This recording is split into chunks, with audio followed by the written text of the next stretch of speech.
작은 일 때문에 내가 좌절하기도 하고 두렵기도 하고 또 잘 몰라가지고 그냥 밀어붙여 보기도 하고 많은 실패와 좌절을 경험할 텐데 아마 생각하니까 우리 아이가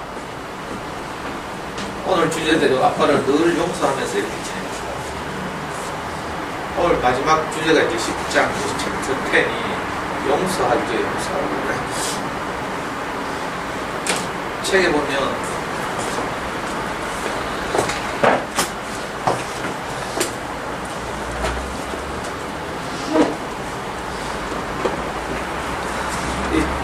챕터 10 제목 용서하기 바로 밑에 용서는 자신에게 주는 최고의 선물이다. 이 말을 이제 여러 번 음미할 필요가 있습니다. 용서는 상대방을 위해서 하는 것이 아니고 사실은 나를 위해서 하는 거죠. 저는 지난주부터 오늘 이제 이 10번째 챕터의 주제가 용서하기라고 하니까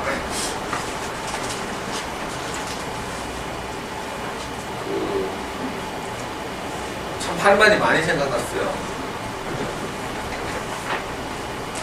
우선 가장 먼저 도는 게 뭔가 하면 내가 과연 용서할 자격이 있는 사람인가 이 생각.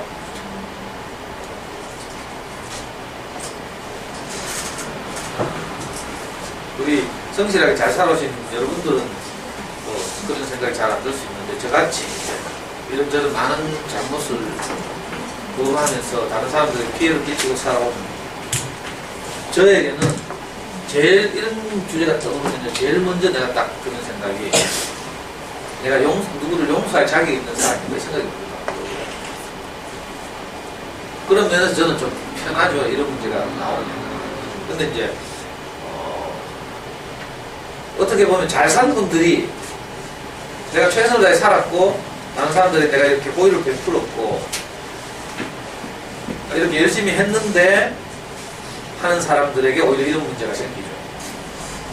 내가 니를 위해서 이렇게까지 했는데 네가 내한테 이럴 수 있나 이런 문제가 생기는 거예요. 그러니까 참 아이러니하죠. 잘 살고 이러는데 이상하게 내 마음을 몰라준다든지 이러면 이제 속상하고 이건 좀 별로 동의가 안 되는데 하여튼 책에 적혀있으니까 봅시다. 독일의 라벤스부르크 수용. 라벤스부르크라는 창의적 놀잇감이 있죠. 근데 저는 옛날에 수학 교구 같은 거 소개할 때 소개 나오는데 라벤스부르크. 이게 독일권에 나옵니다. 라벤스부르크라는 도시에 수용소가 있을 때 2차 세계대전 때 라이니텐들 수용소가 있죠. 근데 그 수용소에서 많은 사람들이 죽었는데 나중에 이 편지가 발견됐다. 어이구 진짜 참.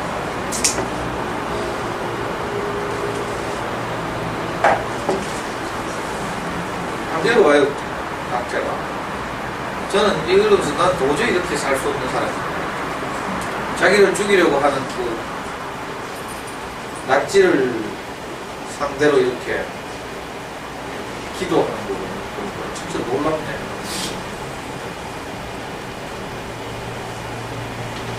실화라니까. 이거 관련해서 이제 그 보면 좋을 영화 같은 거 있죠. 줄무늬 파자마를 입은 소년 봤어요? 본 사람 손 들어봐. 진짜 안 보나? 이런 걸 몰라? 그 책도 나오죠. 챕터도 줄무늬 파자마를 입었어. 와, 그 감동적인 최소한 네이버 평점 9.3 이상은 될 거야. 인류가 만든 가장 감동적인 영화 중에 하나인데 이 주제가면 같은 거예요. 또 뭐 있지? 아름다운 뭐 있는데 아름다운 어제는 기억이 안 나. 그래 뭐 일단 한 편만 봅시다. 줄무늬 파자마. 이 호텔에서 강연들이 엄마들 문화 수준이 많이 높아지잖아. 맨날 뭐 엑소의 으르렁이나 들어사면 하잖아. 줄무늬 파자마를 입고서.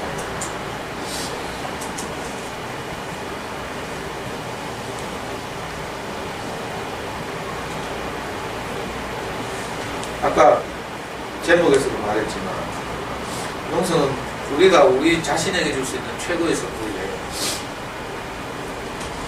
혹시 뭐 용서 안 되는 년 있죠? 몸이든지 년이든지 분명히 있을 거라. 저도요, 내가 지금까지 살면서 가장 용서가 안 되는 사람이 하나 있어.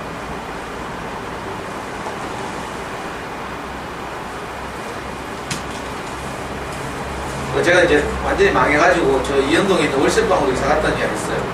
20 몇 년 전에. 쥐 나오고 막 닭가시빵. 거기 이사 가서 내가 반성을 그 당시 어떻게 했는가. 난 아직 이제 내 인생 스승을 만나기 전이니까 반성을 내가 운동권 출신으로서 정의롭게 살아야 하는데 내가 이렇게 노름을 하거나 뭐 이래서 이제 내 인생이 망했구나 이렇게 반성을 했어. 그래가지고 정신 차리고 내가 다시 운동권으로 돌아갔죠. 건전하게 살아야 돼.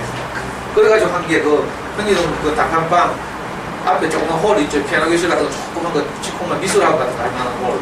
그게 있어가지고 그래서 제가 뭘 했는가 하면 한겨레 신문 지국을 한 거예요. 한겨레 신문 서대구 지국을 인수해가지고. 근데 이제 한겨레 신문은 빨갱이 신문하고 대구에서 구독하는 사람이 거의 없죠. 저는 대학교 4학년 한겨레 신문 창간될 때도 내가 북대구 지국장 했어요. 그 경대 도서관 앞에 신문 한 뭉텅이 내 일부러 갖다 놓는다니까. 학생들이 그거 읽으라고. 그리고 학생들은 자발적으로 자기 주머니에서 어떤 사람은 1,000원, 어떤 사람은 10,000원을 꺼내면 한번 가져가더라. 이 진보적인 신문을 읽혀서 우리나라를 좀 밝게 했으면 좋겠다 이런 생각. 그러다가 다시 이제 그때 30 초반에 30대 초반에 한겨레 신문 서대구 지국을 인수해가지고 이제 운영하게 됐죠.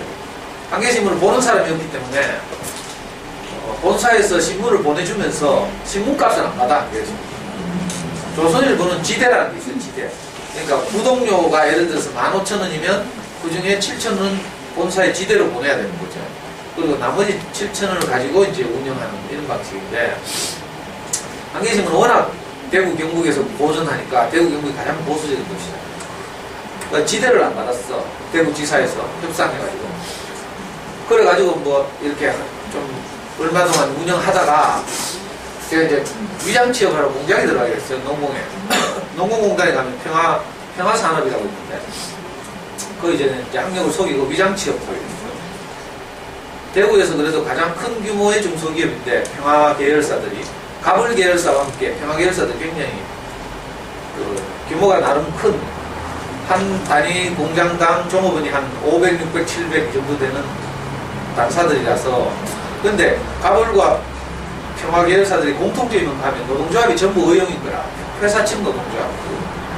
회사하고 친분이 있는 사람들. 그래가지고 이제 우리가 들어가서 그걸 뒤집어 엎을 것이라고.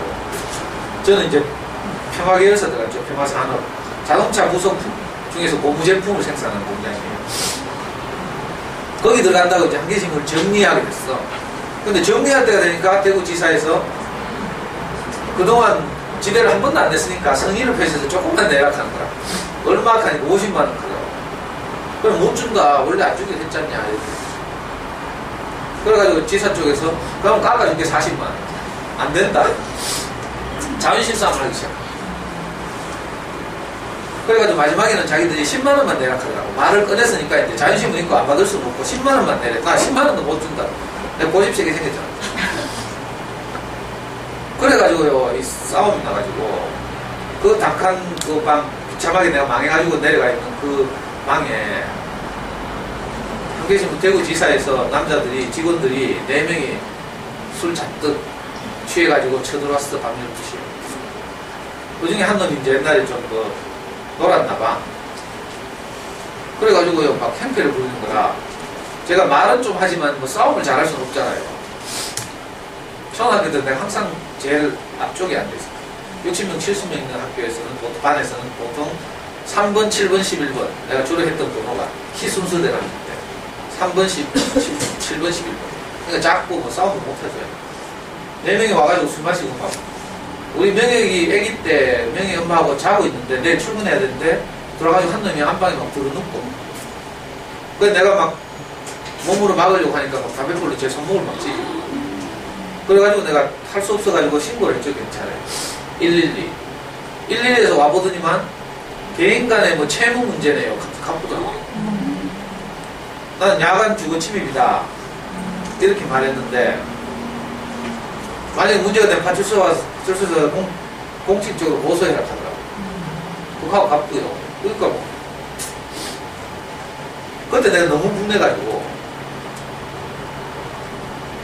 내가 우리 명의를 반드시 내가 검사를 시켜가지고, 그 전까지는 명의가 판사했으면 좋겠다고 생각했는데, 이 사건이 딱 터지고 나서, 내가 반드시 명의를 검사를 시켜가지고, 30년 후라도 내 얘들을 털어가지고, 복수를 하겠다. 이 생각을 했다니까.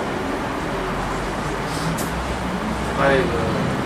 그 돈 10만원 때문에, 사실은, 그 한겨신문에 내가 은혜를 입고 사실은 오랫동안 지구를 운영해서, 굶어 죽을 뻔한 우리 집에 이제, 신문을 공짜로 받으니까 열심히 돌리고, 아이들 알바도 시켜가지고 돌리고, 그 다음에 수금하는 건 다 수입이 잡히는 거죠.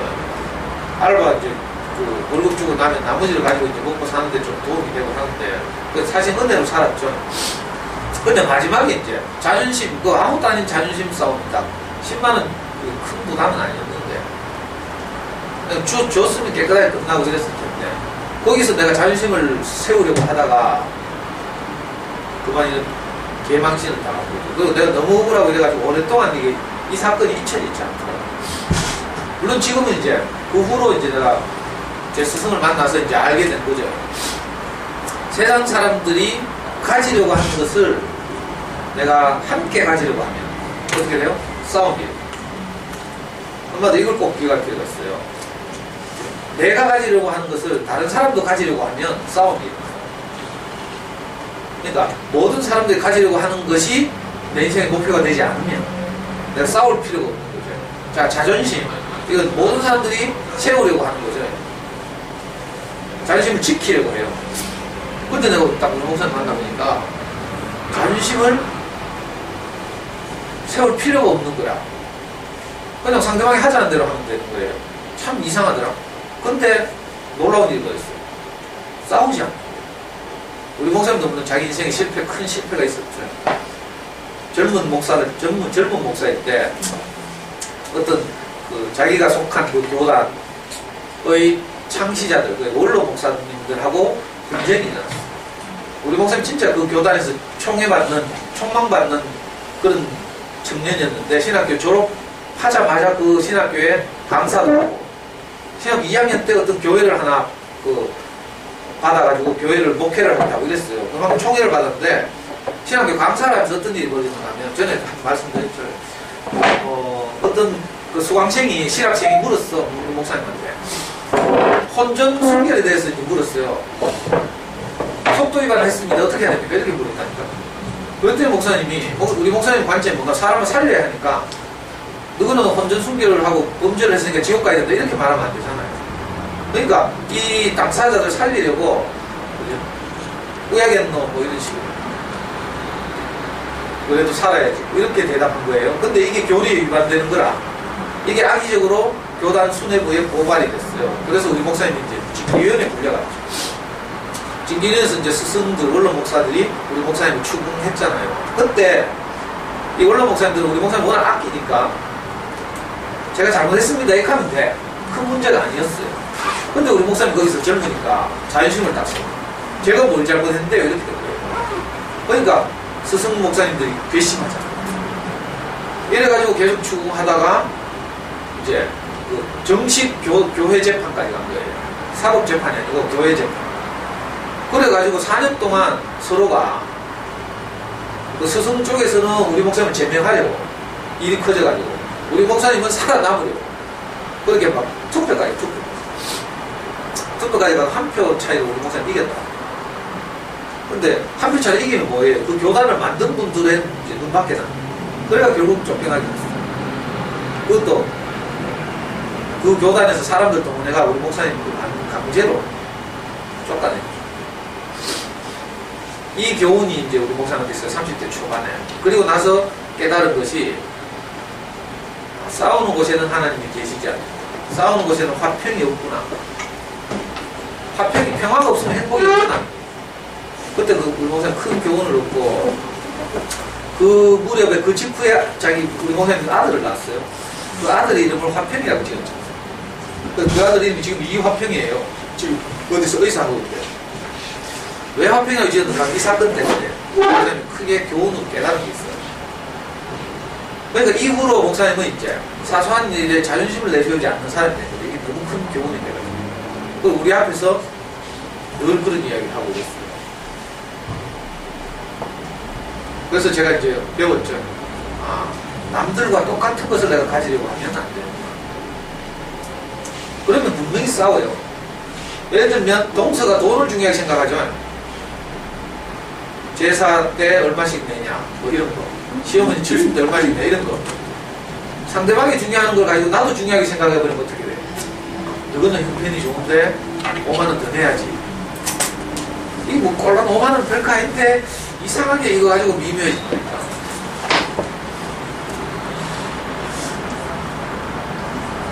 또 집집마다 그 얄미운 농소들 있더라. 직장생활 한다고 꼭 지구일 때 안 오고 돈만 보내고 뭐. 그죠? 근데 이런 걸 이제 너무 중요하게 생각하는 게 어려거든요. 이게 무슨 이야기가 될까요? 그래 내가 용서 안 되는 그 인간이 있어가지고 내가 운명이를 검사로 키우려고 내가 칼을 갈면서 내가 10몇 년을 내가 그렇게 없었어. 그러니까 어때요? 내만 분하지.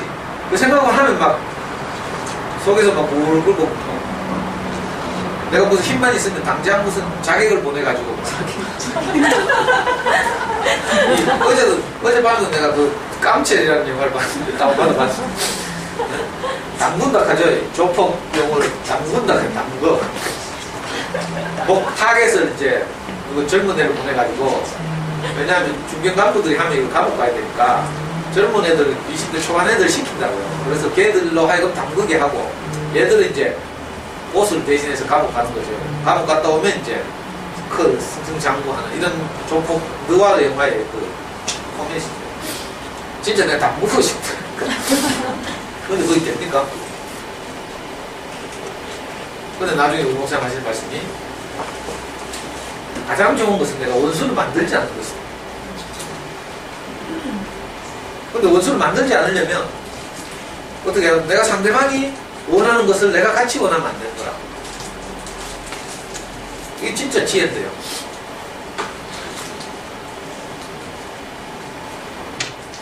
성경에 뭐 이런 말 있죠. 원수를 사랑하라. 이거 성당 다니고 교회 다니는 사람도 많지. 원수 사랑할 수 있어요, 없어요? 근데 지금 성경 말씀 다 믿고 있대. 진짜 다 믿어? 말이 안 되지, 그러면. 그러는 거 꼭 그런 건 안 믿으면서 있잖아요. 뭐 어떤 거 뭐 내가 예를 들면 밥 먹을 때 기도 안 하잖아. 그럼 뭐 성경에서 항상 기도하라 했는데 왜 기도 안 해요? 왜 기도하라고 했잖아. 내 속으로 니는 항상 기도하나. 그러니까 문자 그대로 받아들이면 전부 우리는 성경을 어기는 사람이죠. 쉬지 말고 기도하라. 쉬지 말고. 저는 사실은 쉬지 않고 기도하고 있어요. 알아요? 이래가지고 막 눈 감고 막 손목을 이렇게는 안 하지만 내 마음속으로 항상 기도한다니까. 진짜예요. 저를 만나는 모든 사람들이 저처럼 행복했으면 좋겠습니다. 할 수만 있으면 제 이야기를 듣는 사람들의 귀를 열어주는 기도가 이런 기도를 늘 하고 다녀요. 누구를 만나거나 상담할 때나 뭐 강의를 할 때나 항상. 그러니까 진짜 저는 항상 기도하는 사람이죠. 쉬지 말고 기도하는 사람. 범사에 감사. 잘 보시면 알겠지만 저처럼 감사를 잘하는 사람이 없어. 왜? 내가 매일 은혜를 입고 사니까 만나는 분들마다 저한테 밥 사주죠. 커피 사주죠. 항상 이런 거 막 사오고 선물 주고. 저는 늘 은혜를 입고 살거든요. 그러니까 감사 안 할 수가 없어요. 그냥 항상 감사하래. 그 성경 신약 성경 데살로니가 후서가에 보면 범사에 감사하라, 쉬지 말고 기도하라, 항상 기뻐하라. 이 세 말이 나옵니다. 이게 보통 어려운 말이 아니죠. 어떻게 하면 항상 감사한 줄 알아요? 내가 항상 은혜를 입을 자로 알면 내가 항상 감사해요. 은혜를 입고 있으니까 감사하죠. 근데 내가 노력하고 있으면 어떻게 돼요? 감사가 나와야 나와요. 내 노력의 결과니까 이건 감사가 아니에요. 내가 은혜를 입을 자구나 이렇게 알면 엄마들 좀 듣기는 민망하겠지만 내가 항상 말하잖아요. 우리는 항상 사람들의 상대방의 은혜를 통해서 내가 살고 있다. 그냥 몰라서 그렇지 사실은 다 은혜예요. 내가 존재하는 것 자체가 부모님의 은혜죠. 우리가 불효자일 때는, 속상할 때는 막 왜 나를 낳았어요 하긴 하지만, 저도 우리 어머니한테 이 말 많이 했어요. 왜 내를 낳아가지고 학교도 안 보냈죠. 항상 나를, 내 인생이 안 풀릴 때, 원망할 때마다 우리 엄마한테 막 희한한 학교 고등학교 보내주는 나는 왜 안 보내줘? 우리 엄마가 보내주기 싫어서 안 보냈겠어요? 다 똘똘한 삼형제를 다 보내고 싶었겠지. 근데 형편이 중학교는 아무도 못 갔어요. 고등학교 갈 때 내가 이제 억지로 이제 형 하나 고등학교 보냈거든요. 그때 우리 어머니는 저 서문시장 지하에서, 서문시장 지하가 그 약밥 팔고 김밥 팔고 이랬는데 거기서 일했다니까. 그 서문시장 지하 식당에서 일하면 주급을 주고 주급. 서명장에 다니다가 이제 눈이 나빠져서 노안이 와가지고 실이 안 보네, 실. 서명장에서 일하려면 그 실이 끊어지면 안 되거든. 실이 끊어지면 다시 그 종강에 끼워야 되죠. 근데 그게 안 돼가지고 이제 돼가지고 그렇게 사셨는데, 그 서문시장 지하에서 그 김밥 말고 약밥만 들고 이래가지고 주급 조금 받아가지고 이제 형 고등학교 보낸 것도 다 기적이죠.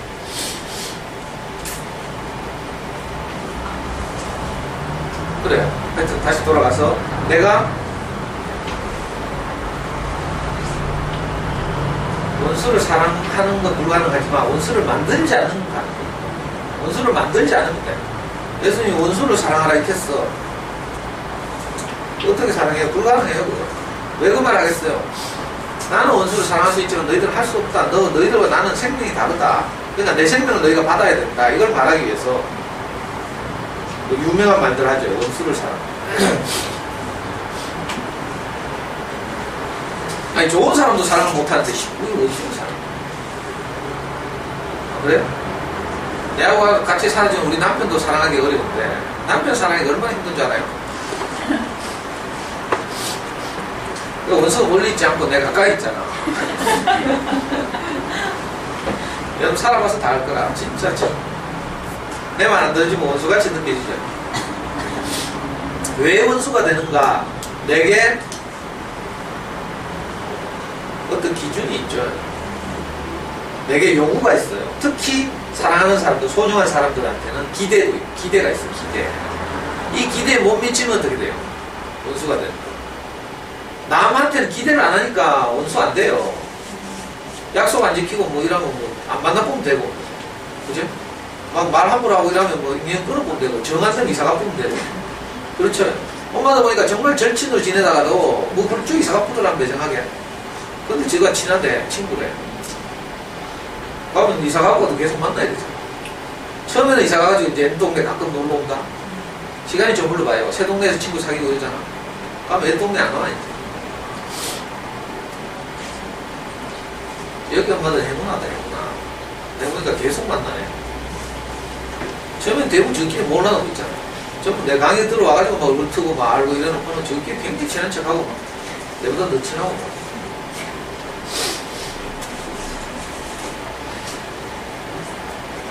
그러니까 우선 가장 좋은 방법은 내가 원수를 만들지 않겠습니까? 그러려면 내가 상대방이 원하는 것을 내가 같이 원하면 안 돼. 내 가치관이 바뀌면 돼요. 제일 첫 강에서 제가 뭐라고 했어요? 행복에 대해서 다시 정의하라 이렇게 말했죠. 다른 사람들은 어떤 것이 가장 중요하다고 생각해요. 대부분은 이제 돈이죠, 돈. 가장 일반적인 예로 들 수 있는 것이. 물론 돈은 아주 유익한 것이에요. 소중한 것이지만, 그러나 돈이 내가 사람보다 더 소중해지면 어떻게 되는가 하면 돈 때문에 사람을 잃어요. 아이고, 안 될 거라. 그런 애가 너무 많아가지고. 연예계에서 뭐 장윤정 보니까, 트로트 가수 장윤정 보니까 직원하고 동생하고 막 싸우고 있는데, 이게 무슨 꼴이에요? 그 이상한 것들이 개입돼가지고, 내가 사람을 잃죠. 소중한 사람을 잃죠. 참, 이 이상하게 납득이 안 되죠. 안 그래요? 근데 막상 살아보면 있잖아. 내가 그게 중요해진다니까? 그러면 싸우는 거라. 뭐 유산 문제 가지고 형제간에 의상하는 경우가 주변에 흔히 있죠. 여기도 있을지 몰라.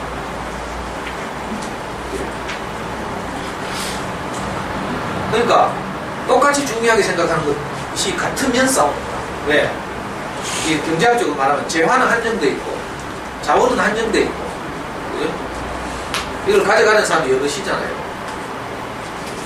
그러니까 전쟁이요, 전쟁. 석유 자원 때문에 일어나는 게 중동 전쟁이에요. 그렇죠. 넓은 의미의 세계 전쟁 이런 것뿐만 아니라 우리 그냥 가정사에서도 가족사에서도 늘 이런 일들이 있어요. 상대방이 자존심을 소중하게 생각할 때 나도 자존심을 소중하게 생각하면 자존심끼리 부딪히는 거지. 가보자. 부부싸움할 때 이러더라. 우리 심화부 모임하는 거 여기 월성동에 그 이름 뭐고 우리 카페 대한 코알라 보니까 처음에 살 때는 남편한테 직설을 못하고 살았어. 나이 차이도 좀 나고 요즘은 다 4명 다 오니까 애까지 여름에 캠프 갔는데 일사불란한데 군대가 움직이듯이 막 하면 팍팍팍팍 애들 초등학교 때는 막 진짜 막 어디 뭐 좀 이따 문자 오면 저쪽에 거창 수승대가 있고 좀 이따 문자 하면 저 뭐 영덕 어디가 있고 뭐 이런 식으로 막 진짜 뭐 일사불란하게. 근데 이 아줌마가 호시에서 와서 강의를 듣기 시작하니 간이 커졌어. 말문이 트였어. 지혜가 있고 제 강의를 자꾸 듣다 보면 이거 마음을 표현하게 되죠. 보통 뭐 마음을 표현하는 일이 익숙잖아요. 아이들도 그렇고 어른들도 그렇고. 근데 특히 이제 성경을 같이 하고 그러니까 이제 말문이 트여가지고 말을 진짜 잘하네. 청소년수처럼.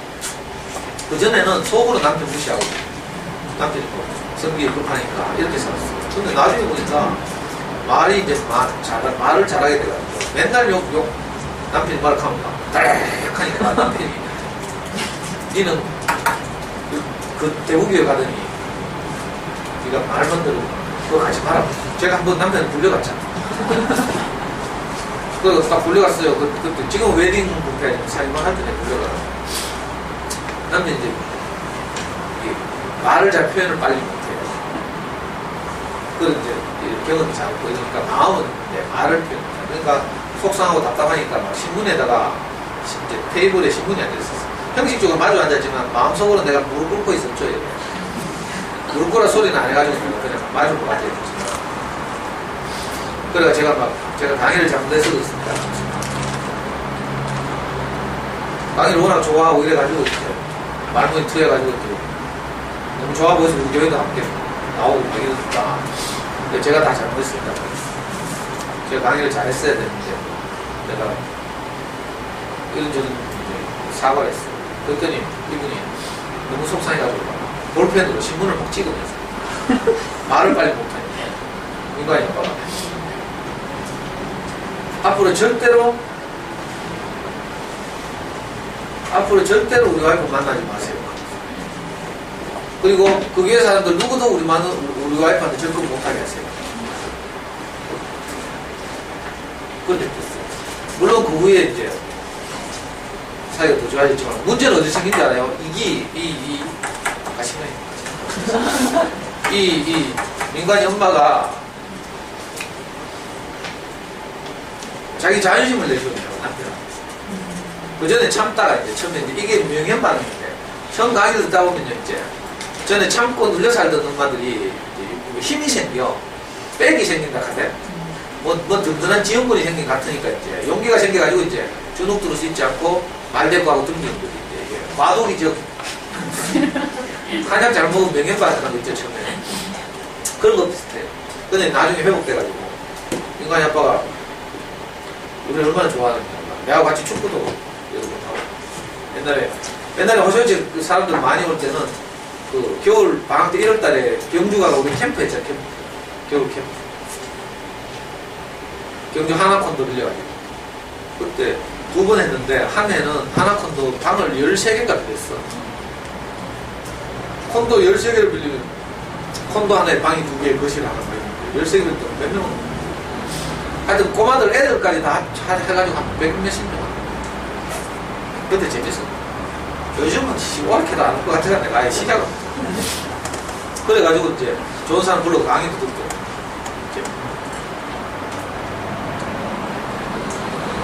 이야기들 그래 자존심을 서로 중요하게 생각하면 싸움이 일어나고 이제 분쟁이 일어나고 물론 쉽진 않지만 제 이야기를 자꾸 듣다 보면 그렇게 돼요. 저도 제 스승 이야기를 계속 듣다 보니까 내가 가능하면 다른 사람들이 원하는 것을 내가 같이 가지려고 하지 않죠. 그러면 싸움이 일어나죠. 성경에 이런 대표적인 예가 있어요. 아브라함이라는 사람이 이스라엘의 시조인데, 자기 조카, 원래는 이제, 자기 조카를 데리고 메소포타미아 지방에서 이제 넘어왔거든. 지금 팔레스타인으로. 근데 이제 조카도 그렇고, 아브라함도 그렇고, 이제, 식구들이 많아지는 거라, 종들도 많아지고, 양들도 많아지고 이러니까 어떤 일이 벌어져요? 풀 많은 곳에, 아브라함의 종들도 풀 많은 곳에 양을 데리고 와서 풀을 먹이려고 하고, 또, 조카 롯도 풀 많은 곳에 데리고 와서 먹이려고 하다 보니까 늘 싸움이 일어나. 같은 것을 목표로 하니까 싸움이 일어나. 그래가지고 아브라함이 할 수 없이 조카 롯과 헤어져야 된다 결심해요. 그래가지고 아브라함이 이렇게 말한다. 자, 네가 먼저 골라라. 어느 쪽으로 갈 것인지 어느 땅을 차지할 것인지 네가 먼저 골라라. 이렇게 아브라함이 진짜 성경에 유명한 말이죠. 네가 좌하면 내가 우하고, 네가 우하면 내가 좌하고. 진짜 담대하죠. 우리는 딱 보고 부모님 유산 상속받을 때도 집이 있고 원룸이 있고 아파트가 있다 하면 어떻게 해요? 바로 네이버 검색에 시세 검색. 어느 비싼 돈 되는 거, 목 좋은 거 이런 걸 내가 해야 되잖아. 근데 아브라함이 있다. 이거 아주 우리에게 주는 시사는 바 커요. 네가 좌하면 내가 우하고, 네가 우하면 내가 좌하겠다. 싸우지 않겠다는 거죠. 왜? 행복은 화평 가운데 있으니까, 평화 가운데 있으니까. 아무리 좋은 것이라 하더라도 그거 가지고 싸우다 보면 행복이 사라져요. 아무리 양들의 풀이 필요하지만 풀이 좋은 풀이 많은 곳에 양들을 키워야 되잖아요. 소중하지만 그것 때문에 싸우면 양 키우는 의미가 없어지는 거죠. 그랬더니 조카 롯이 자기 눈에 좋아 보이는 곳을 택했어요. 자기가 볼 때 비옥한 땅. 그 땅의 이름이 소돔이라는 도시였어요. 그쪽에 보니까 막 비옥하거든. 그리고 척박한 곳을 아브라함이 가지게 됐죠. 근데 결과적으로 어떻게 됐지 알아요? 자, 내 눈에 비옥해 보이는 것이 오히려 내 인생을 황폐하게 하고, 내 눈에 척박해 보이는 조건이 내 인생을 풍요롭게 한다. 이걸 사람들이 잘 모르는 거죠. 우리가 막 좋은 조건에서 아이를 키우고 싶잖아요. 넉넉한 환경에서. 그죠? 참 감사할 일이지만 오히려 유복하게 자라면 내성이 떨어지죠. 면역력이 약화돼요. 그래서 어려움이 오면 당황하게 되고 이런 경우도 많죠. 저처럼 완전 밑바닥에서 가봐. 뭐 일부러 이렇게 키울 수는 없겠지만 어떤 조건에서 살아남는다니까. 우리 마누라가 우리 와이프가 나한테 하더라고. 당신은 어디 가도 살아남는다. 아니 내가 지금 생각해도 내 인생 어디 갖다 꽂아놔도요. 내가 거기서 항상 인정받았다니까. 어떻게 하는지 막 눈치 보고 막 계산하고 막 이래가지고. 그러니까 제가 하고 싶은 말이 뭔가면요, 아브라함의 경우 조카는요 자기 눈에 좋아 보이는 비옥한 소돔으로 내려갔어요. 근데 그 소돔 속에 홀짝 망하잖아. 반대로 아브라함은 정말 척박해 보이는 땅, 지금으로 말하는 팔레스타인 지방 가나안 땅으로 갔어요. 성경에 가나안 땅은 젖과 꿀이 흐르는 땅 이렇게 묘사되어 있지만 사실은요 젖과 꿀 안 흘러. 혹시 그쪽 여행해본 사람 있어요? 젖과 꿀 흐르는 땅. 젖과 꿀이 흐르는 땅 아무 데도 없어. 비유적 표현이죠. 비유적 표현. 메마른 땅이에요. 사막지예요. 근데 젖과 꿀이 흐르는 땅은 실제가 있어요. 진짜 뭐 강에서 막 젖과 꿀이 흐르는 게 아니고 페놀이나 막 뿌리고 이런 데 어떻게 폐수 방류하고 이런 데서 어떻게 젖과 꿀이 흘러요? 젖과 꿀은 어디서 흘러요? 어떤 사람에게서 흘러요. 어떤 사람 안에서 흘러요. 그 나중에 되면 이 자기 눈에 좋아 보이는 길을 택한 롯, 소돔성은 망하죠. 아브라함은 갈수록 흥해요. 나중에는 조카 롯을 구하러 가잖아. 아브라함. 롯이 죽기 직전이에요. 이 유명한 고사인데. 그러니까 그래도 삼촌이니까 막 하나님한테 빌잖아요. 우리 조카 롯이 지금 소돔성에 죽게 됐습니다. 하나님 소돔성을 멸망시키려고. 그래 아브라함이 막 비니까 하나님 하는 말이 소돔성에 의인이 50명만 있으면 내가 망하게 하지 않겠다. 아무리 차도 50명이 없거든. 하나님하고 아브라함이 흥정해요. 워낙 아브라함을 신뢰하니까 40명, 30명, 20명, 10명 없어. 나중에 한 명만 있어도 내가 소돔성을 살리겠다. 한 명도 없어. 그래가 할 수 없이 그러면 네 가족이라도 살리자. 그래서 소음성 망하게 하고 롯의 가족들을 탈출시키죠. 그때 하나님 요구를 했어요. 절대로 뒤를 돌아보지 마라. 근데 그 롯의 아내가 뒤를 돌아보다가 소금 기둥이 있다는 거죠. 이 유명한 동화책 같아요. 그러니까 같은 것을 가지려고 하는 싸움이죠. 이걸 꼭 기억해야 돼요. 자, 우리는 다 행복하기 위해서 살아요. 근원적으로. 맞죠? 이번 학기 강의 주제도 행복이잖아요. 행복하기 위해서 사는데 가지려고 하는 것도 사실은 행복할 것이라고 생각해서 내가 뭘 가지려고 해요. 그죠? 그런데 내가 그 가지려는 것 때문에 누구하고 싸우게 돼요. 원래 그 가지려고 하던 의도, 이유 이게 없어지죠. 행복 깨지잖아. 그러니까 이걸 지혜롭게 잘 생각해야 돼요. 특히 우리 젊은 엄마들, 제가 주변에서 하도 많이 봐서 그래요. 난 뭐 제사할 때 돈 얼마씩 내냐 뭐 이런 거 너무 목숨 걸지 말라니까. 너무 그거 막 계산해가지고 막 그래가지고 동서하고 사이 나빠지고 제사 때마다 꼴보기 싫고 막 이러면 이제 시댁 가는 게 진짜 괴롭죠. 시어머니보다도 뭐 동서가 더 밉다는 말이 많이 있더라. 꼭 저거는 몸이 약하다 하고 막 그래가지고 막 찌진군데 냄새를 못 맡겠다 걔가 시어머니가 내는 그건 늦게 온나 하고 내보고는 막 일찍 와서 찌진국을 하고 밤 일찍 가가지고 야 이번에 이번 주에 유명한 아주 중요한 말을 들었는데 캐나다에 있는 내보다 한 살 많은 그 김치현 목사라고 있는데 그 형이 우리 교회 게시판에 거기서 났어요. 녹슬 없어지는 것보다 달아서 없어지는 것이 훨씬 행복하다. 어차피 죽을 인생인데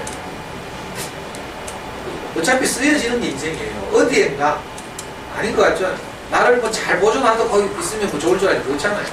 인생은 어디엔가 쓰여지면서 촛불은 어둠을 밝히는데 쓰여지면서 초가 녹아들어가는 거죠. 인생도 마찬가지예요. 어딘가 쓰이면서 사는 게 인생이고 잘 쓰일 때 행복하고.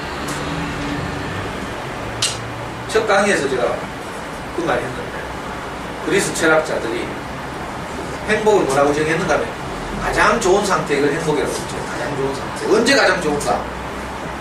인간이 자기 고유의 의무에 쓰여질 때 가장 행복해요. 남편들은 아내를 도와서 무거운 짐 같은 거 들 때 그래가지고 뭐 아내들이 고마워할 때 뭔가 쓰임이 있어요. 쓰임. 그러면 아내들은 반대로 가족들을 위해서 맛있는 음식을 준비할 때. 근데 전에도 말했어요. 이거 아주 미묘한 차이인데 전에는 우리 명익이 엄마가 명익이가 저를 닮아서 밤에 뭘 자꾸 요구를 해. 야행성 우리 다 B형이야 3명 다. 밤에 뭐 자꾸 12시 넘어서 해달라고 그러거든. 처음에는 명익이 엄마 막 짜증을 냈어요. 근데 우리 목사님 말씀 딱 듣고 바뀌었잖아. 물론 그 목사님 말씀을 내가 소화해서 다시 말해줬지만 그냥 잠잘 수도 있는데 몸은 좀 피곤하지만 사랑하는 아이를 위해서 맛있는 음식을 준비하는 것이 얼마나 행복하냐. 아이가 나중에 커서 20살이 넘으면 맛있는 배달라 소리도 안 한다. 대고 내려오지도 않는다. 이 시간이 너무 소중하지 않냐 이렇게 말했더니 그날부터 엄마 생각이 딱 바뀌어가지고 진짜 신기하더라. 그리고 지금 저는 이렇게 이야기하지만 그때 우리 와이프가 그걸 받아들이고 그걸 딱 이렇게 이야기하는데 진짜 감동적이에요. 한번 생각해봐요. 좀 애들 커서 여친 생기고 이러면요 우리한테 안 와. 중학교만 돼도 중학교 2학년만 돼도요 엄마보다 친구가 더 소중하다는데. 그러니까 지금 아이들이 나를 사용하는 것이 너무 감사한 일, 복된 일이에요. 뭐 아이들 대해서 다 이렇게 생각하겠지. 그 나이가 없지. 근데 이제 문제는 이제 원수.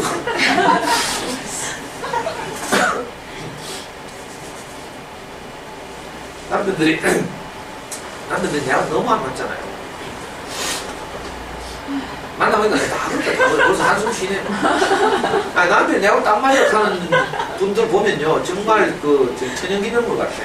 가끔 그런 분도 있어. 가끔 너무 선에 빠져가지고 거짓말 하는 건지 내가 조사할 수 없지만 저는 안 믿어요 사실. 아직 인생은 덜 살아봤구나 이렇게 생각이 들어요. 내가 살아보니까 그런데 뭐. 왜? 내하고 너무 다르니까 안 맞는 게 당연하죠. 그래서 우리 목사님 유명한 말 했다 했죠. 우리 목사님은 AB형이고 우리 사모님은 B형이에요. 근데 부천교회에 이제 다른 교단에서 목회를 하다가 이제 우리 목사님 만나서 목회를 접고 우리 교회 와서 사시는 목사님이 있어요. 그분도 나이가 많아. 70 지금 70 가까이 된 목사님인데 부천교회에서 지금. 네. 이분이 전 교단에서 와이프를 두고 혼자 나왔어요. 애들도 다 거기 나와서 이제 다른 교단에 있으면서 재혼을 한 거야. 그랬다가 다시 이제 우리 교회를 만나가지고 지금 우리 교회에 와서 우리 목사님 말씀 듣고 사는데, 혈액형이 AB형이고 B형. 목사님 그거 똑같은 거야. 그래가지고 우리 목사님 건강하실 때 이제 서울 지역 순례를 가고 갔을 때 부천에 초청해가지고 이제 자기 집에서 같이 자기를 했어. 그래가지고 여자들은 여자들끼리 자고 남자들은 남자들끼리 자고.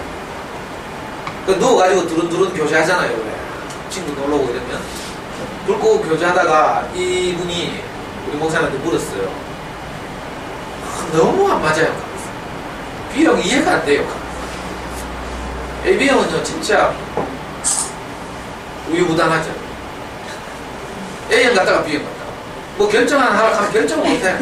우리 목사님 교회 짓는다고 30년 동안 짓는다 해서 아직 안 짓고 있다. 짓려고 막 설계도 받아가지고 우리 투표도 하고 막 그죠? 그 모델 그 뭐지 조감들을 그려와 설계사무소에서. 그래가지고 막 우리가 저거 스티커 붙이는 투표 하잖아요. 어느 게 마음에 들어가가 투표 다 해요. 근데 나중에 또 나가니 뭐 좀 결정해가 뭐 이래서 뭐 그래. 우리 목사님 그 성격 때문에 실종한 사람이 많아요. 뭐 하덕해놓고 안 하덕해놓고. 근데 AB형이 볼 때 B형은 진짜 개념 없거든. 자기는 신중하게 이럴까 저럴까 온갖 경우의 수 다 생각하는데 B형은 그냥 저절로 진짜 단순. B형 그렇게 찍었대. 오이지라고 했지. 지밖에 모르고 오이지라 했죠. 오만하고 이기적이고 지랄하고. 이게 B형의 특징이에요. 그 그분이 막 그 노인들 둘이서 주무시다가 내가 어떻게 있어서 나가는 거야.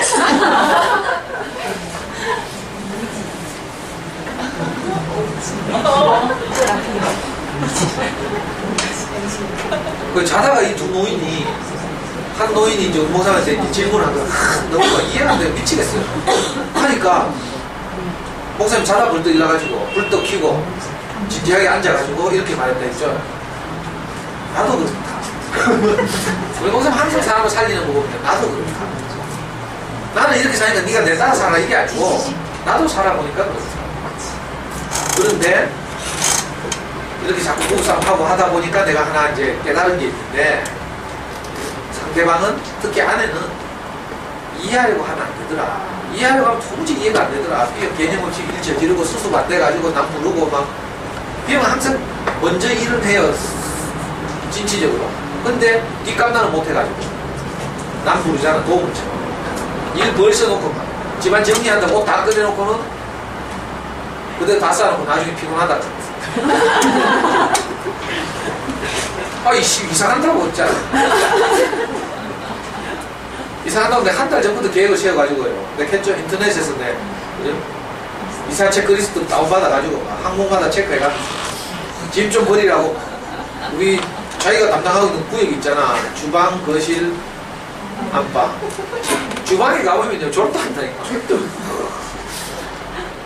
그래가지고 뭐 차 한 장도 갖다 놓고 뭐 아니 새 아파트에 수납할 곳이 얼마나 많아. 근데 뭐 수납이 아니고 막 꾸게 집어여가지고 이건 수납이라고 할 수가 없어. 자기는 다 안 돼. 왜 나는 못 찾아. 내가 뭐 필요하면 못 찾아. 수납은 가족 구성은 누구나 다 자기 필요한 거 좀 편리하게 살 수 있도록 체계적으로 해. 아이고 씨. 그러니까 B형 이해가 안 간다는 거다. 그랬더니 목사님도 나도 그렇더라. 그 이해하려고 하니까 내만 신경질나고 도저히 안 되더라.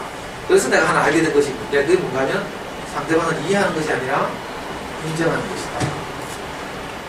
그렇게. 왜? 너무 다르기 때문에 이해할 수가 없어. 이해 안 돼. 그러니까 이해하려고 하면 100번 실패해요. 그리고 저는 수많은 집을 만나죠. 우리 교회에서는 자기 가족들을 모두 다 공개하고 살거든요. 우리가. 제가 제 인생을 이렇게 낱낱이 내놓잖아요. 왜 이렇게 하는 줄 알아요? 우리 교회에서 이렇게 살았기 때문에 나는 이게 자연스럽고 습관이 돼 있어. 근데 어떤 분들은 듣더니, 야, 선생님 해탈하셨네, 이거. 아, 해탈 안 했으면 저렇게 자기 쪽팔린 이야기를 마음 놓고 하냐는 거야. 희한하게 생각하지? 저는 뭐 해탈하고 이런 게 아니고, 이게 너무, 내 부끄러움이 없으니까, 부끄러울 것이 없죠, 사실. 내가 내세울 게 없어. 그래서 마음껏 이야기. 근데 하여튼, 내가 우리 집 사람하고 살아보니까, 또 많은 사람들의 사례를 보니까,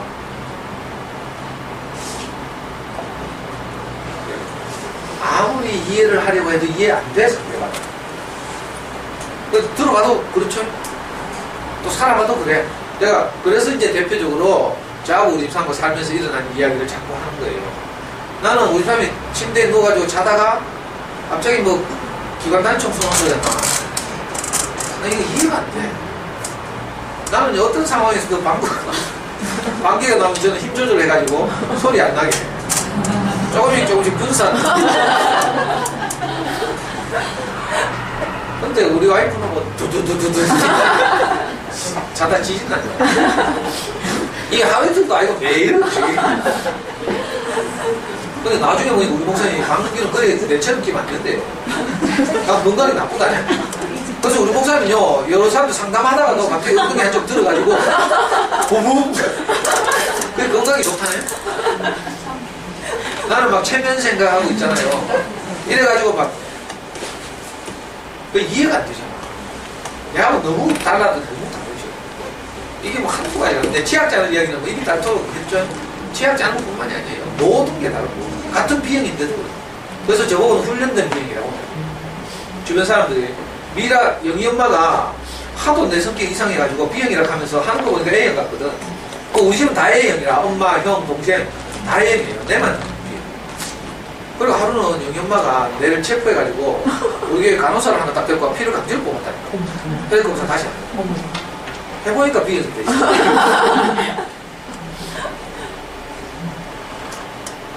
저하고 같이 돌아다니면 저 우리 겸임하고 뭐라 하겠어요. 저 인간 진짜 이해가 안 된다 이거죠.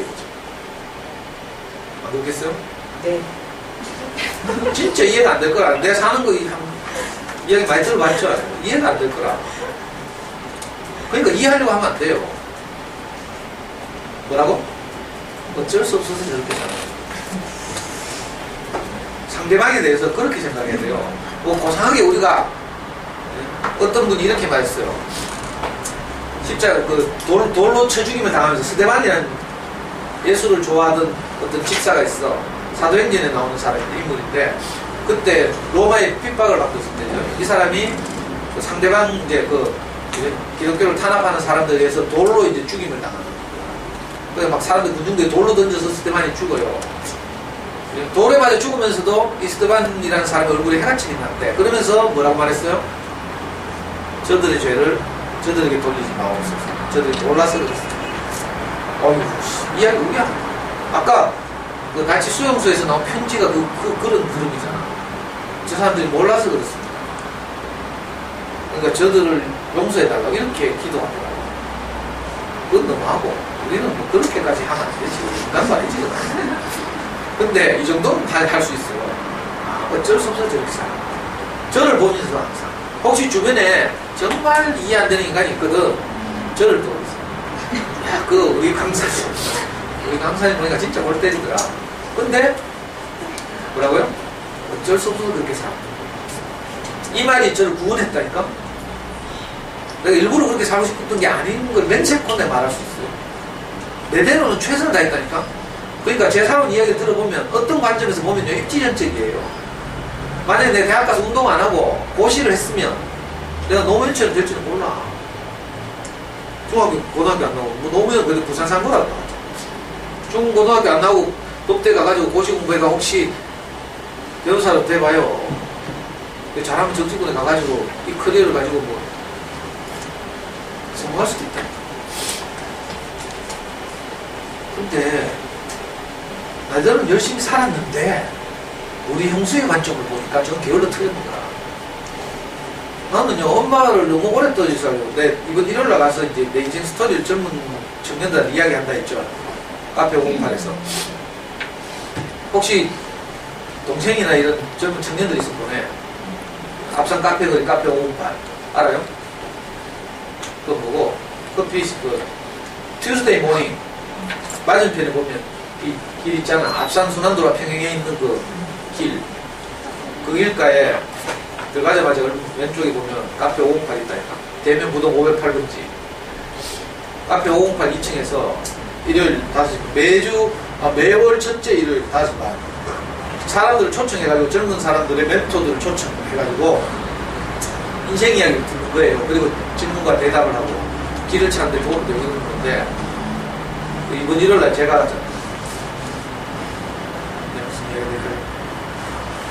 내 이야기 있습니다. 어떤 관점에서 보면 난 정말 게으른 거죠. 저는 엄마를 많이 여러 번 떨어졌었어요. 초등학교 4학년 때 한 번 떠났어요. 17살 때 직업훈련 간다고 서울을 가고 아버지 일찍 돌아가셨어요. 그래서 엄마 사랑을 제대로 못 받았죠. 그래서 제가 나중에 군대 갔다 와서 대학 다니면서 대학에 수업 시간별로 늦게 짜잖아. 아침 일찍 안 자거든. 그래가지고 늦잠 자고 이래요. 그리고 눈 뜨면 저는 항상 엄마 보고 그때 대문 앞에 신문이 와 있거든. 대문 앞에 있는 신문 좀 갖다 놓으라 해요. 그럼 신문 갖다 주면 내가 그 신문을 읽고 잠에서 깨는 거라. 그래가지고 세수를 안 하고 그냥 밥 먹으러 식탁으로 가. 근데 우리 형수는 이거 용서가 안 되는 거야. 저런 천인 페류나가 있나. 어떻게 나이 드신 엄마 보고 신문을 갖다 놓으라. 나는 엄마가 신문 갖다 줄 때 너무 행복하다. 이런 게 많아 보여. 하여튼 그랬어요. 그리고 내 집이니까 뭐 밥 먹고 나서 세수할 수도 있잖아. 그러니까. 근데 우리 형수가 생각할 때 이건 너무 게을러 빠지고 이러고 버장머리 없고. 근데 우리 형수한테 딱 지켜줘. 그래 나는 완전 나쁜 놈. 우리 교회에서 내 나쁜 놈. 우리를 아는 사람도. 그리고 나는 뭐 나중에 모른다 하고 그랬으니까 진짜 완전 치명적 딱지. 근데 사실은요, 저는 제게 주어진 조건 안에서 나름대로 최선을 다했어요. 집에 책 한 권이 없었는데 내 검정고시를 2번이나 폐쇄했다니까. 책 한 권도 없고요. 뭐 학원본은 형편도 안 되고. 근데 수학 공부를 할 때 어떻게 했어요? 한 권 있었구나. 형이 이제, 그죠? 형이 공부하던 그 수학책. 성지사에서는 수학의 정석 말고요. 요즘 말로만 수능인데 옛날에는 예비고사 수학해가지고 얇은 책이 있어. 아주 간략한 책이 있는데 거기 보면 개념 설명 한 페이지 해놓고 한 2페이지 문제 있고 이런 식으로 한 60페이지 될까 말까 그걸로 수학을 다 다루고 있는 거예요. 근데 그 책을 들고 도서관에 가서 공부를 하는 거예요. 시립도서관에 가서.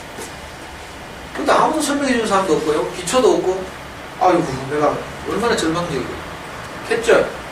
시그마를 이렇게 시그마 하나? 고등학교 나왔지 나. 시그마가 딱 기호가 갑자기 어떤 단원이 나니까 내 시그마라고 읽지도 못했지. 내 생각에는 로봇의 한 부속같이 생겼어. 이렇게. 그리고 위에는 뭐 0, 뭐 이렇게 X는 0, 밑에는 X는 뭐 각각은 무한대가 팔자가 잘못 인쇄되고 짧아가지고 약간 열린 것처럼 이렇게 누워있고. 왜 이랬지가? 무슨 일?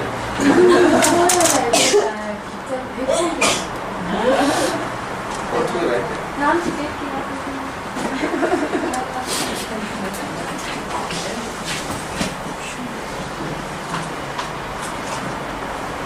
근데 내가 그거 하려고 했잖아요. 자리를 그 당시에 대웅고등학교가 여기 시내에 있었어. 도서관인데 제가 도서관을 어디 다니는가 하면 달성도서관, 대구 시립도서관 달성분관 다녔는데 대웅고등학교가 여기 있었거든. 지금은 저 밖에 나가 있죠. 대웅고등학교 애들이 거기 가서 공부를 많이 해요. 그래서 일부러 대웅고등학교 애들이 수학에 정석 펴는데 옆에 갔다 앉았다니까. 그 친구들이 그 물으러 와요. 옆자리에. 애들 수학 문제 어려운 물으러 오잖아요. 그러면 공부 잘하는 애가 그 친구들한테 설명해줘. 설명하면서 뭐 말을 하잖아요. 소소소. 그 친구들한테 물을 때마다 내가 막 길을 막 소머지처럼 세우고 듣잖아. 뭐라고 읽는지. 그래가지고 내가 이거 시그마라고 읽는구나 이렇게. 시그마하고 또 어렸던 게 엔테그랄. 지금도 나는 엔테그랄인지 인테그랄인지 몰라. 지렁이가 이렇게 써 있더라고. 수학책. 알아요? 미분적분 해봤나? 해봤어? 아, 지렁이가 한 마리 써있어, 수학책에. 내 개념이 없는 거죠. 이거 뭐라고 하는지. 근데 내가 그거 다 이겨내고, 암기 과목으로 내가 점수 따가. 내가 제일 잘한 게 체육, 음악 이론이에요. 미술, 체육, 음악의 이론. 미술 이론은요, 그때부터 배웠잖아. 미술 사조의 변화, 신낭자사 인신. 이런 거 들어봤어요? 신고전주의, 낭만주의, 신낭, 자연주의, 사실주의, 신낭자사, 인신은 인상파, 신인상파, 후기인상파. 현대 미술사조가 이렇게 쫙 올라온다니까 그걸 내가 외워가지고. 그림 구경을 하나도 못하면서. 그래가지고 미술시험 높이 점수 받고. 음악, 조음김 이런 거 할 줄 알아? 난 중학교 고등학교 안 하죠. 조음김 한다니까. 이론적으로. 아무것도 안 붙은 거 다 장조죠, 다 장조. 이걸 뭐 내린 무슨 장조로 옮기고 뭐 이런 거 있잖아. 지금은 다 잊어먹지만. 체육 뭐 이런, 마라톤은 풀코스는 42km. 핸드볼은 7명이 하고, 반칙하면 잠시 나가 있고 뭐 이런 거 있잖아요. 그런 거 외워가지고, 국영수에서 모자란 점수를 내가. 그래, 없는 거죠. 그러니까 내대로 최선을 다했다니까요. 여러분들이 이거 꼬그라지고 사람 이렇게 하면 내가 갈 길이 없어. 그러니까 여러분들이 저를 어떻게 봐줘야 돼요? 네가 어쩔 수 없어서 그렇게 살아. 이렇게 봐줘야 내가 숨을 쉬는 거라. 안 봐주죠, 그렇게. 내가 강의 듣더니 다 하더라. 명익이 엄마 대단하다, 이렇게 하더라. 내 이게 호소를 하는데. 그러니까 저는 항상 제 강의 듣는 분들 앞에 내가 높이 달려있고, 사실 내가 달려있는 거예요. 욕은 욕대로 바가지를 먹고. 근데 사실 욕하면서 또 좋아하잖아. 명희 엄마 같은 사람 진짜 대단하다, 궁금하다. 전부 익하고. 그래서 내가 강의를 잘하는 거지. 그렇잖아요. 하고 저 인간을 저렇게 변화시킨 그 목사님이 궁금하다. 이 반응도 많더라고. 근데 강의를 잘하고. 근데 우리 목사님이 저를 그렇게 봤다 했죠. 상도가 어쩔 수 없어 그렇게 살았을 것이다. 그러니까 이 말은요, 모든 사람을 살리는 말이에요. 이 말을 꼭 기억하세요. 다, 제 강의를 통해서 다른 건 다 잊어보도 이 말만 딱 기억해도요, 인생을 사는데 많은 도움이 돼요. 진짜 이해가 안 되는 상대방을 만났습니다. 그죠? 태호 이야기는 내 평균 처음 듣는 이야기인데, 우리 집에도 이런 일이 있었어요. 교통사고에서 태호 형이 죽었다잖아. 그래서 형이 너무 미웠대. 그래서 막 원수 같아서 못 가는데 부모님이 가자 해서 갔는데 막상 만나보니까 사람이 좋은 거예요. 그래서 태호가 이제 자기 안에 있는 분노, 미움이 사라졌다 이런 이야기. 우리가 누구를 미워하게 되면 사실 내가 손해를 봐요. 내가 너무 속상하고 분하니까. 내 안에 미움이 없어지면 내가 평화가 없어요. 그래서 나를 위해서라도 내가 상대방을 인정해야 되죠. 안 그러면 내가 막 미치겠대요. 못 사는데. 성정파 사람들 특히 어려워요. 그러니까 우리 집에서도 옛날에 우리 장인들은 10 몇 년 전에 시골의 청도 경산에서 청도에서 밀양으로 넘어가는 국도가 있어요. 20분 국도인데 우리 차가집 그 국도 바로 가에 있거든. 장인들이 가을에 배를 베어가지고 저 경운기에 싣고 국도로 올라오다가 술 취한 오토바이 그대로 와가지고 경운기 운전석에 딱 꽂혔어. 그 장인들 바로 그 자리에서 두개골 파일을 즉사하신 겁니다. 근데 이 오토바이 운전하는 젊은 애가 무면허인 거라. 그래가지고 시끄러워졌죠. 특히 우리 작은 처남이 아주 분노해가지고 협상이 안 되는 거라. 그래 어떻게 된지 알아요? 분명히 저는 이제 뭐 이제 교회생활 하니까 많은 사람들 사례도 보고 우리 교회 부장판사도 있고 목사님이 좀 많은 사례 알고 이래서 이런 일들은 그냥 수월하게 합의하는 것이, 원만하게 합의하는 것이 서로에게 덕이 된다 이걸 알아요. 근데 이제 처남들은 이제 아버님이 돌아가셨고 이게 속상하고 또 만나보니까 저쪽에서 또 자기 하소연 할 거 아니에요. 오토바이 타는 그 박은 그 청년은 뭐 눈이 뭐 실명할 위기에 처해있다 하고 이렇게 하더라고. 또 자기 사정 이야기하고 이러니까 원만한 합의가 잘 안 됩니다. 그래도 서로 좀 양보하고 그래서 협상해야 되는데 그때 우리 처남들이 젊어가지고 특히 둘째 처남이 분노해가지고 재판을 받고 나중에 어떻게 됐잖아요. 한 푼도 못 받았어요. 무면허 때문에 무면허 사고를 보상하는 그런 제도가 있어요. 거기서 얼마를 보상받았어. 그죠? 그리고 재판을 해가지고 승소했죠. 어느 정도 배상을 받았는데 다시 배상을 해준 보험사에서 그죠? 우리한테 다시 부상을 하는 거예요. 부상이란 말을 하죠. 대신 요구하는 거예요. 왜냐하면 배상을 해줬으면 이미 배상받은 것을 다시 기한해야 돼요. 그래가지고 다시 기한내고 나니까 재판은 게 아무 무효. 그냥 무면허로 보상받은 걸로 만족하든지 아니면 그쪽에서 적당한 선에서 합의를 했으면 좀 합의금이라도 좀 남는데 그렇지 않아가지고 재판은 또 얼마나 해요? 그럼 재판하면요 3년 끌어 최소한.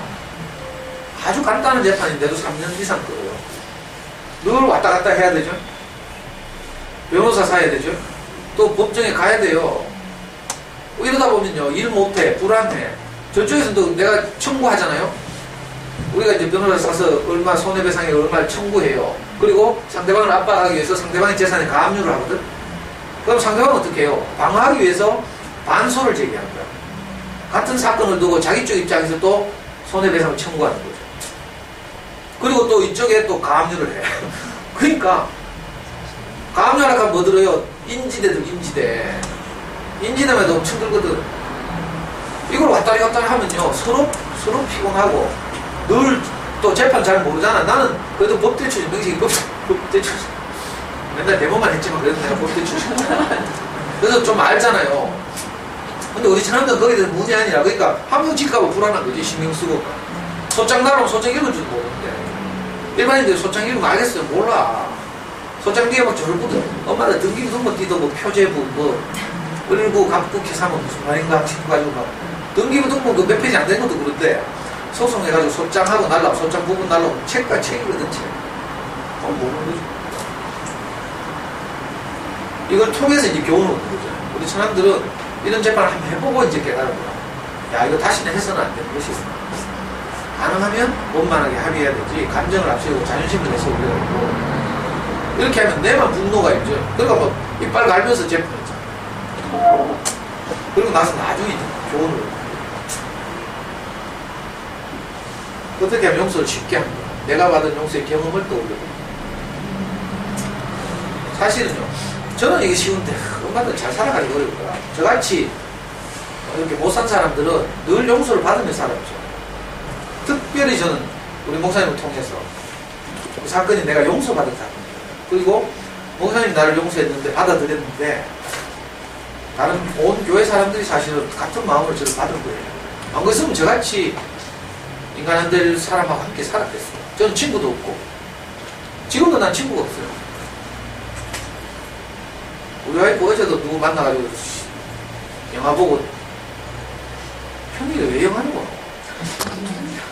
그것도 뭐 어디 뭐 현대백화점 가가지고 물건을 샀는데 뭐 공짜 티켓을 주더라네. 그래 극장이 아니고 현대백화점 옥상에서 뭐 영화를 한다고 그거 가가지고 7시에 영화가 끝난대. 근데 집에 오면 7시 반이잖아. 그러니까 저녁 먹고 기다렸거든.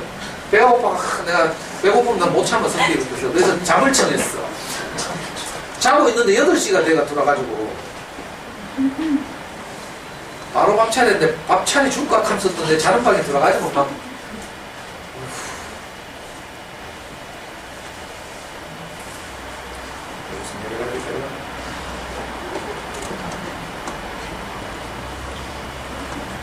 이런 이제 작은 일들 생각하면요 진짜 속상하죠. 근데 내가 이제 화를 안 내잖아. 근데 우리 와이프 막 와가 밥 물라고 묻더라. 밥 차리고 물어. 그래서 나는 말을 안 하고 빨리 가서 차리하고 이렇게 했거든. 손으로. 근데 우리 와이프는 빨리 나가라는 소리인 줄 알고 나가가지고 발톱 깎고 있네. 나는 밥 차린 줄 알고 지금 언제 일하고 타이밍 잡고 있네. 아 가서 불도 안 켜고 있잖아. 발톱 깎는 소리가 똑똑똑. 근데 할 수 없이 일나가 뛰다가 울면서 밥 좀 줘. 내가 진짜 천사 다 됐어. 옛날 같으면 막 이거 뭐 고래고래 고함을 지르고 막 이래야 돼. 근데 내가 고래고래 고함 지르고 화내면 내가 속상하지 분하니까 내 평정심이 다 깨져. 아 이제 좀 살다 보니까 이런 지혜가 생겨. 그러니까 내가 속상하는 사람을 안 만드는 게 가장 좋고요. 또 혹시 속상한 경우 있잖아요. 그럴 때 내가 내 인생을 생각해 본 거야. 나는 과연 용서받은 게 없는가. 내가 생각해 보니까 저는 항상 주변 사람들이 나를 용납해줘서 지금까지 살았어요. 진짜 우리 형수나 형이 은혜를 많이 베풀었고, 저 같은 성격의 사람과 함께 다니면서 특히 영희 엄마는 옛날에 내하고 같이 다니면서 영희 엄마가 하여튼 자기가 너무 힘들고 교회 생활 하면서도 힘들고 가난할 때 제가 교회 앞에서 간증하는 걸 보고 저를 이제 좋아하게 됐어요. 그래서 삐삐 시대에 저한테 자기 집에 와서 컴퓨터에 모뎀을 좀 설치해달라고 불렀거든. 그게 인연이 돼가지고 계속 우리 가족과 함께 살았죠, 두 가족이. 근데 저하고 함께 살려고 하니까 어떻게 했어요? 이 성격에. 그러니까 영애만 아침에 전화하면 맨날 나한테 티가 먹는 거라. 나 아침에 저한테 전화하면 제일 싫어. 그때 여유도 없고 이러니까. 지금은 안 그래요. 근데 그때는 진짜 여유도 없고 내가. 그러니까 뭐 묻잖아요. 잠수는 영어에 대해서 뭐 묻잖아. 난 바로 신경질 내면서 그것도 모르나. 컴퓨터에 대해서 뭐 물어요. 그러면 뭐 화면 띄었나? 알트 키를 눌러봐라. 그럼 멍청한 소리 하잖아. 알트 키를 켰잖아. 그러니까 영영만 진짜 내하고 다니면서 영영만만 그렇게 했어. 자고 다니면 다 그렇죠. 기업이 엄마 지금 얼마나 고생하겠어. 내실로 다니면서. 그러니까 이런 거 하나를 생각하면 내가 다 사실 사람들이 나를 받아줘서 내가 지금 살고 있거든. 근데 내가 나를 주제 파악을 못하고 잊어버리면 어떻게 돼요? 내가 마치 상대방을 용서할 자격이 있는 사람처럼 여기고. 저는 항상 내 인생에서 어떤 사람들 만날 때마다 저는 그 기억을 떠올려요. 네가 어쩔 수 없어서 그렇게 살아. 내가 이렇게 용서를 받은 거죠. 성경에 뭐 이런 비유가 있어요. 어떤 부자가 자기한테 빚진 사람이 있어. 1,000달란트 빚진 사람이 있어. 그래서 이 사람 빚을 못 갚아가지고 막 정말 마음고생을 하다가 이 빚쟁이를 찾아갔는데 이 빚쟁이가 넉넉한 마음으로 탕감을 해줬어. 빚을 없이 해준 거죠. 근데 빚을 탕감받은 사람이 누르랄라 하면서 너무 좋아가지고 딱 동네로 돌아갔는데 자기 눈앞에 10달란트 빚진 사람 발견한다. 어떻게 해요? 왜 빚 안 갚노 이 새끼야 하면서 막 이 소식을 원래 그 원칙무장 들었잖아. 그래서 도로콜 나쁜 놈아 내 빚 다 갚아. 이게 유명한 이야기 많이 들어봤죠. 이게 톨스토이 작품에도 나와요. 휴머니즘. 톨스토이는 성경을 통해서 성경 안에 있는 스토리들을 전부 소설가, 단편소설가 있죠. 톨스토이 단편선 이렇게 나오는 거예요. 뭘 말하는가 하면요, 우리는 원래 신으로부터 하는 것을 용서받았다 이걸 말하는 거죠. 종교적으로 말하는 거예요. 그리고 현실적으로 우리는 특히 저는 우리 와이프와 아내로부터, 형수와 형으로부터, 목사님과 형제로부터 늘 이렇게 용서를 받으면서 이렇게 살아요. 그러니까 사실은 내가 누구를 용서할 주제가 아니죠. 그래서 진짜 나와 다른 사람을 만날 때, 그리고 또 엄마들이 어떤 분들이 막 상담을 하고 가족 안에 있는 어떤 어려운 문제를 이야기해요. 남동생이라든지 뭐 남편이라든지 뭐 이런 이야기를 저한테 할 때마다 제가 가장 먼저 항상 내 머릿속으로 상도야 네가 어쩔 수 없어 그렇게 살아. 이 말을 내가 늘 떠올리고 있어. 내가 이 말이 없으면 나도 듣는 순간 그 주인공을 내가 잘못하면 판단할 수 있어. 항상 내가 이 말을 떠올려. 그러니까 내가 누구를 판단할 수 없죠. 왜? 내가 먼저 그렇게 용서를 받았어. 참 신기한 일이에요. 그래서 우리도 잘 살아보면 내가 아직 잘 몰라서 그래. 너무 속상하고 이래서 그렇지. 잘 살펴보면 내가 항상 은혜를 입고 살아요. 내 같은 남자하고 살아주는 우리 와이프. 너무 고맙잖아요. 요즘 내가 가끔 좀 큰 소리도 좀 치지만 그래도 요즘 조금 인정해 주더라. 옛날에는 뭐 완전히 내 개무시다. 그래도 내가 버리지만 말아달라고. 우리 와이프, 겉으로는 내가 펄펄거리고 막 우리 와이프는 굉장히 순하게 생겼어요. 점잖고. 근데 결정적인 데 가면 우리 와이프 진짜 못했다. 나를 2번이나 버렸어요. 연애할 때도 한번 버리고 딴 남자한테. 이 이야기 했나? 그래가지고 딴 남자 집에 내가 새벽에 찾아갔다니까. 찾아가가지고 단판 쥐어가지고 돈을 뺏어왔어. 결혼해가 또 한 번 버리고. 그 후에도요, 무수히 많이 버려. 나 속상해가지고 가출한다고 있잖아요. 옷을 주섬주섬 입고 있잖아. 절대로 내 안 붙잡아. 속상해서 가출한다고 옷 주섬주섬 입고 하고 하면 와가지고 달래줘야 되잖아. 근데 절대로 안 잡는다. 한 번은 내가 우리 명이 애 들쳐업고 내가 가출한다. 못 가겠어. 애 업고 나가는데도 안 잡네. 좀 잡아놓으려고 내 애 없는데. 이럴 수가 있나. 그래가지고 내가 할 수 없이 대문 열고 나가다 대문에 걸렸는 척 하면서 쓰러져가지고 못 나가고 다시 들어갔죠. 코미디죠, 코미디. 내 산 이야기 들으면 진짜 재밌습니다. 집집마다 일어나는 일이 다 비슷해요. 근데 우리 와이프는 절대 안 잡아요. 진짜 독하다니까. 나는 진짜 연약하고 순해가지고 맨날 울고 있잖아.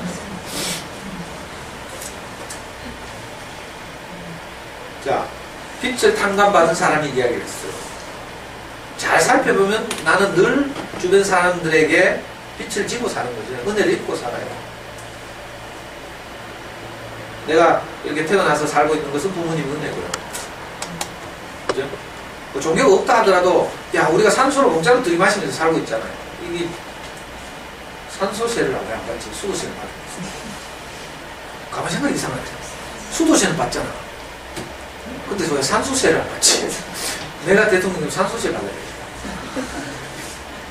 공기 중에서 우리가 값없이 산소를 들이마셔서 살고 있어요. 이것도 은혜죠, 사실. 산소는 당장 죽는데. 햇빛. 그렇잖아요. 그냥 당연한 것으로 여기서 그렇지. 행복은 뭐라고요? 네, 제일 처음 강의한테 얘기해요. 당연한 것을 행복을 다시 정의하라고 하면서 아무도 생각 안 해요. 행복을, 당연한 것을 놀라운 것으로 여기는 것이다, 행복. 은지 씨는 뭐 처음 와가지고 거기 그때 되나? 처음 듣는데. 아니, 처음 왔지? 이번 학기 처음 왔지? 이번 학기가 아니고 근 2년 만에 처음 왔지? 우리 아빠들 좀 도움이 시켜줘. 내 소원이 우리 아파트 아줌마들하고 노는 건데, 생기는 내하고 안 놀아주고, 딴 데 가서 놀고. 그래, 당연한 것을 놀라운 것을 받아. 이게 행복이에요. 그러니까, 아이고, 내게 남편이 있다. 이거 놀라운 일이잖아. 내게 아내가 있다. 우리에게 자식이 있다. 우리 명이 없었으면 제가 어디 가서 아빠 소리 들어요? 나 명이 없으면 어떻게 살았을까? 내보고 그래 행패 부리고 맨날 일하는데도 아빠 하고 있잖아. 이제 자라가지고 혼자 저렇게 꿋꿋하게 서울가 사는 거 봐요. 신기하다. 진짜 감사한 일이죠. 그러니까 우리 일상 주변에 널려있는 것들이 다 사실은 감사할 것들이고 은혜죠. 이 당연한 것을 여기면 안 돼요. 행복은 또 감사해서 나온다 했죠. 감사한 사람이 행복하다. 근데 감사할 것들이 많은데 우리가 안 보이는 거죠. 어떻게 보면 제가 이제 엄마들 만나서 하는 강의들 주로 이렇게 엄마들 눈에 보이지 않는 것을 내가 보이게 하는 거고, 제 강의 목표가 그거예요. 보이지 않는 것을 보이게. 저도 전혀 못 보는 것들을 보고 나니까, 정말 가치 있는 것을 내가 딱 보고 나니까 다른 사람들이 가치 있게 여기는 것을 내가 높여. 우리 꼬마들 키우다 보면 위험한 장난 갖고 놀잖아요. 그럴 때 위험한 거, 칼 같은 거 막 뭣도 모르고 막 쥐려고 하면 뺏으려고 하면 더 꽉 움켜지잖아. 그럴 때 어떻게 해요? 애가 진짜 좋아하는 다른 장난감을 딱 쥐어주는 거야. 그러면 이거 붙들려고 칼 놓는다. 그렇죠. 그러니까 우리도요, 내가 정말 내 인생을 행복하게 하는 것, 내가 전에는 보지 못하던 것, 이게 내 눈에 보이면 전에 소중하게 생각하던 것, 이건 가벼워져. 그래서 내가 넉넉히 양보할 수 있고 싸우지 않게 돼요. 분노가 안 생기고 원수가 안 생길 거 아니에요. 저는 정말 성질이 급해가지고. 근데 지금 내가 누가 하는 말들을 내가 듣고 있잖아요. 그건 진짜 기적 같아. 난 정말 급해가지고 딱 1분 딱 들으면 딱 대답이 나오거든.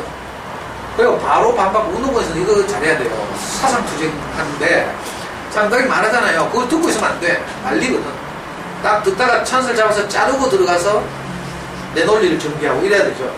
그래서 상대방을 깨박살 내고 이래야 되는 거야. 그게 사상 투쟁이에요. 특히 조직과 조직과 주산파와 PD가 붙었을 때, 이럴 때.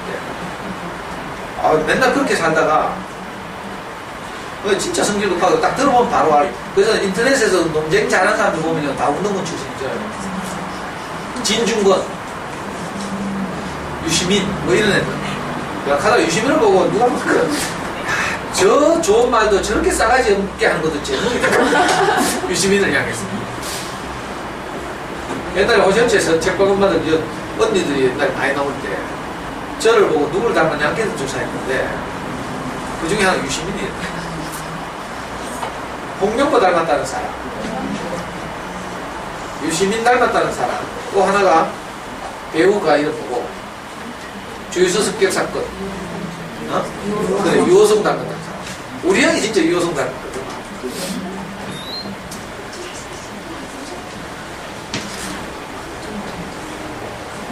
그러니까요, 이걸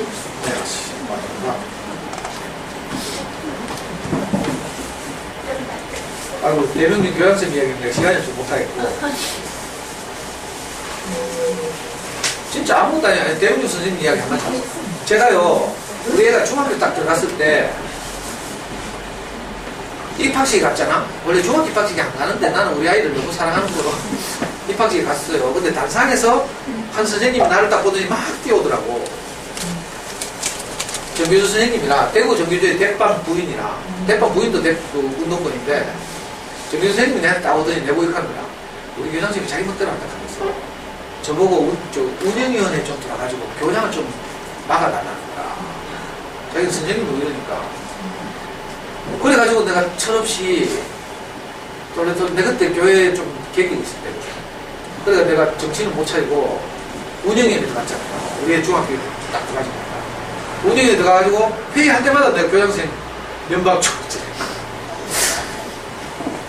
일부러 딱 다리 꼬고 앉아가지고 있잖아. 교감 원래 운영위원회 못 들어거든. 근데 옆에 들어와 있고 행정실장 못 들어오는데 들어와 있고 너 나가라. 그리고 운영위원 만나. 그 뒤로 보내고 있잖아. 그래가 운영위원회 하면서 정교수 선생님들이 요구하는 대로 식당 고기 맛이 제일 없대. 그걸 왜 없노 했더니 동네 푸주간에서 고기를 납품한다. 그래서 제가 입찰을 보답했어요.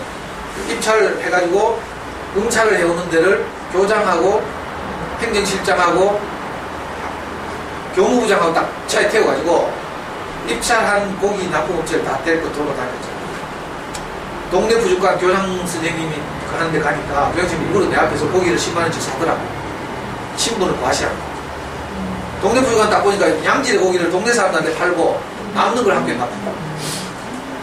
그래서 여러 군데를 다녔는데 제일 마음에 드는 데가 축협, 고령에 가면 축협이 있는데 축협 육가공 공장이 있어요.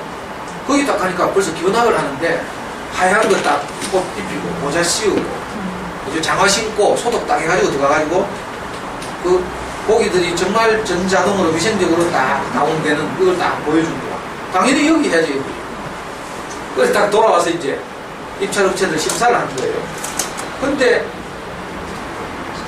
교장 눈치를 보면서 행정부장, 교무부장, 행정실장 이런 인간들이 전부 동네 하던데 지금까지 아무 문제가 없었으니까 하자고.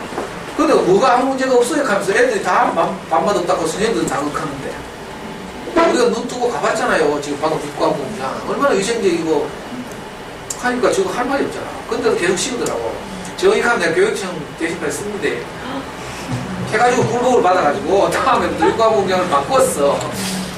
문제는 다음에 있었어.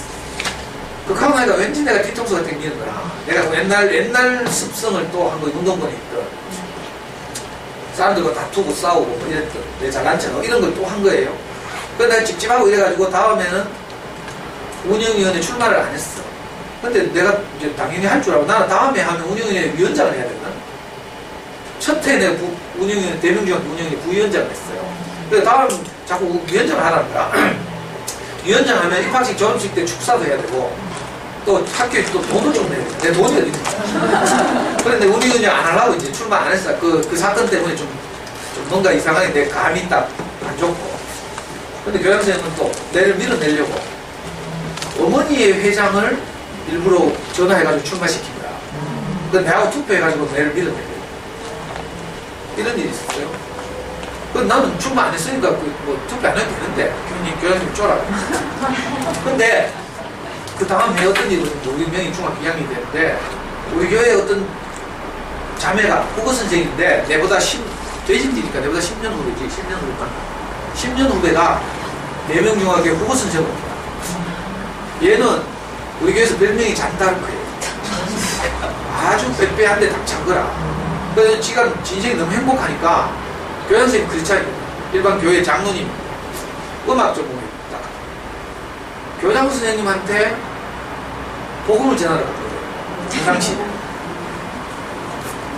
그리고 자기로서 이제 학교에 영향을 좀 미치려고 그의 가을에 학부모회에 나를 강사로 초청한 거야. 근데 호수유치에서만 강의하다가 처음으로 대명중학교 학교에 강사로 초청받아 간 거예요. 근데 가는데 이 선생님이 이제 기한을 해가지고 교장선생님한테 결제를 받아갔잖아. 강사가 누구? 김상도. 거기서 많이 보더니까 이렇게. 그러니까 교장선생님이 노반 때마다 인간 말 많고 안 된다. 결제를 안 해줘. 그래가지고 이 자매가 그때 10살 어린 자매가 나한테 전화가 왔어요. 오빠 학교 가서 무슨 짓 했노? 왜 우리 교장선생님이 오빠한테 노발대발하고 내가 지금 교장선생님하고 교제도 잘 되고 지금 이런데 오빠 때문에 지금 이상하게 꼬이고 있다. 물론 같은 교회 다니는 줄 모르지. 그럼 무슨 이제 당장 와서 비를 라이크 하더라고. 이 10살, 내보다 10살 어린 애가. 근데 있잖아요. 당장 와서 빌라는 말이 내게 겉으로 안 들리고 마치 그 당시에 내가 잠에서 깨어난 듯이 뒤통수로 망치를 뒤통수로 맞은 것처럼 내가 뭔가 쾅 때리더라고. 안 그래도 내가 그치 타고 가서 좀 찝찝했는데 그래가지고 바로 내가 막 세수하고 머리 감고 막 양복 입고 넥타이 메고 막 대명령이 뛰갔잖아요. 그래가지고 교양실에 가보니까 없어. 그래 복도에서 딱 기다리니까 저쪽에서 오더라고. 그래서 내가 복도에서 교양실 오길래 바로 뛰어가지고 내가 교양실 무릎을 딱 붙들고 복도에 무릎을 꿇었잖아. 교양실 내가 잘못했습니다. 객관적으로 내 잘못은 없어요. 잘하는 거지. 이 옳고 그름의 세계에서 보면 참 잘한 거지 사실. 근데 내가 사람의 마음을 상하게 하고 내가 우리 목사님한테 옳고 그름으로 살려고 배우지 않고 사람의 마음을 얻으면서 살려고 배웠는데 내가 잠시 헷갈려 해가지고 왜 복도에서 무릎 꿇으니까 교장선생님이 창피하다고 무릎을 막 빼고 막 도망가는 거라. 그래서 내가 또 있었지 교장실한테. 그러니까 다시 또 좀 또 돼. 그래서 또 무릎 꿇으려고 하니까 됐다 하면서 들어가자. 그래서 내가 교장실에 들어가가지고 다시 무릎 꿇고 딱 정말 내가 우리 목사님한테 이렇게 배우지 않았어.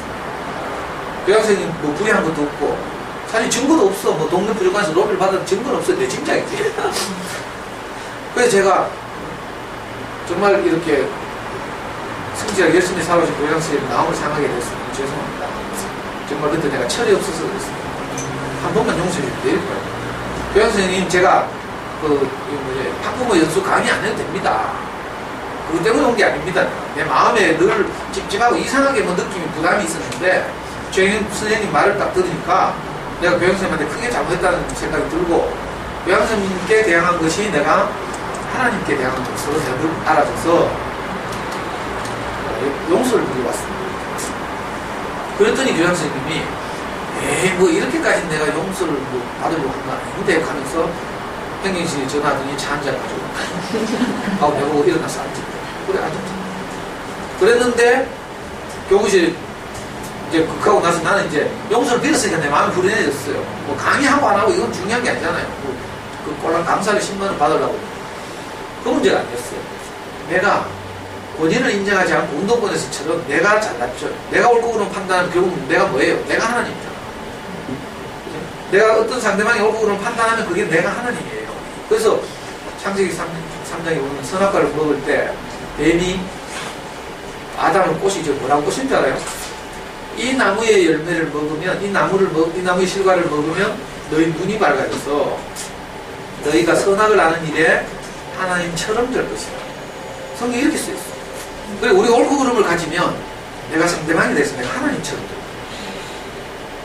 그렇죠? 내가 누구를 판단할 때 보면 내가 제일 잘나야 판단하잖아요. 근데 성경은 뭐라고 말하는가 하면 네 눈에 있는 들보는 보지 못하는 것이에요. 남의 눈에 있는 티를 보고 찌라라. 우리가 그런 사람이었죠. 제가 그런 사람이었어요. 내가 용서받고 사람들 용납해줘서 내가 이렇게 살고 있다 사실 모른 채 교양선생님 꼴랑 고기 그 옳고 그름이 입각해가지고 일 정말 잘했죠. 운영인에 가면요 교장교관 말을 못한다니까 내 젊은 것이 와가지고 다리 딱 꼬고 앉아가 근데 이것도 일부러 배운 대로 레닌의 전기 같은 거 읽으면 레닌이 러시아 사회민주당이라고 옛날 말로 하면 러시아 공산당인데 거기서 회의 같은 거 할 때 레닌은 볼셰비키잖아. 볼셰비키 멘셰비키들하고 싸우는데 일부러 상대방을 흥분시키려고 다리를 꼬고 그만하게 상대방이 좀 흥분해야 제대로 말 못하고 근데 그래가지고 운영위원회 가가지고요 일부러 다리 꼬고 그 젊은 놈이 교양선생님한테 앞에 앉아가지고 행정실장은 완전히 막 하인 취급하고 아이고 지금 생각하니까 그렇지. 근데 그렇게 내가 빌지 않았으면 내 일생을 두고 찝찝할 뻔했어요. 근데 그 교양선생님 내가 딱 얼굴을 빌고 나니까 다른 사람 모르겠고 내가 평화로 내가 찝찝한 게 사라졌어요.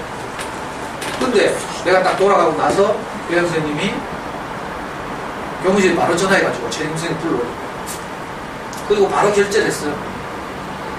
생각보다 괜찮네 하면서 근데요 그 다음에 일어난 일이 놀라운 거예요. 자 대명중학교 학부모 연수에 내가 강의를 하러 갔어요. 그래서 딱 한 번 강의를 하면서 내가 호적지 강의를 소개했잖아. 근데 거기 그 자리에 앉아있던 내를 몰아내는데 사용되던 어머니의 회장 호적지 강의 들어갔어. 그래 그 어머니가 호적지 강의를 듣고 너무 좋아가지고 자기가 다니는 교회를 접고 온 가족을 데리고 우리 교회에 왔어요. 그 아이가 초등학교 때부터 그 집 아이가 큰딸이 초등학교 때부터 운명회와 한 반이었다. 세희라고. 세희 엄마가 그렇게 해서 지금 심화반에 오죠. 화요일 성경 오는 엄마가 이런 길을 거쳐서 왔다. 내가 만약에 교양선생님한테 그때 가서 안 믿었더라면 이 집과 인연이 없는 거죠.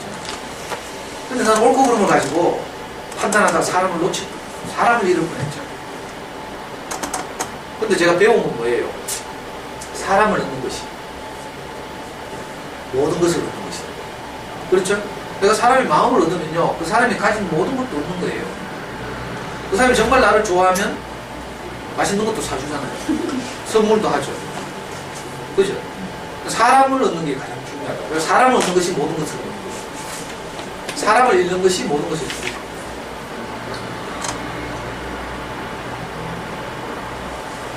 그래서 신기한 경험을 했어요. 옳고 그름 안에서는 잘못이 아닐지 모르지만 엄마들 이야기 들어보면요 자 옳고 그름 안에서는 당연히 엄마들이 속상하고 이래요. 근데 어떤가 옳고 그름 안에서는 우리 형수 이야기 들어보면요 나는 때려 죽이려고 해요. 내 이야기 들으면 형수가 좀 심하다 싶을 수도 있어.